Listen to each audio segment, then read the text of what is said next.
好，大家好啊！咁我自我介紹下先，我叫 Thomas 啊，係一位足脊矯形師嚟嘅。咁我咧就喺2008年就創立咗一間香港足脊檢查中心，咁而家位於尖沙咀嘅。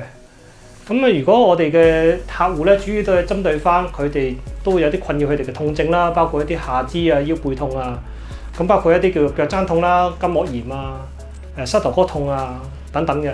咁啊，另外一啲可能覺得自己行路姿勢怪怪地啦，甚至乎可能自己好易攰啊、易跌啊，咁啊長短腳或者內八字腳等等啦。咁其實佢哋都會選擇上嚟我哋嘅中心。咁喺上嚟中心之後咧，我哋會睇翻佢哋有啲咩嘅主要困擾佢哋嘅問題啦。咁提供一啲嘅一站式嘅姿勢矯正方案，包括啲咩咧？其中一樣咧就我哋和派產品啦，訂做矯形鞋墊。咁啊，另外我哋都會有啲叫做個人化嘅訂做矯形拖鞋喎。咁除咗呢兩個之外咧，咁其實我哋都有個團隊，咁啊包括註冊脊醫啦，咁啊可以提供一啲叫脊部嘅護理啊，同埋一啲治療啦。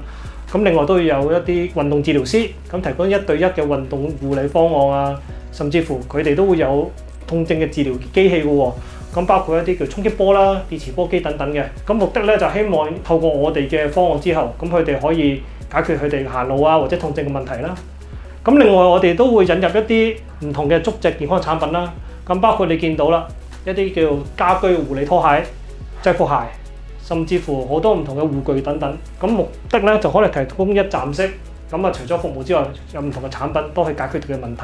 咁如果你哋有疑問或者查詢咧，歡迎可以聯絡我哋中心嘅。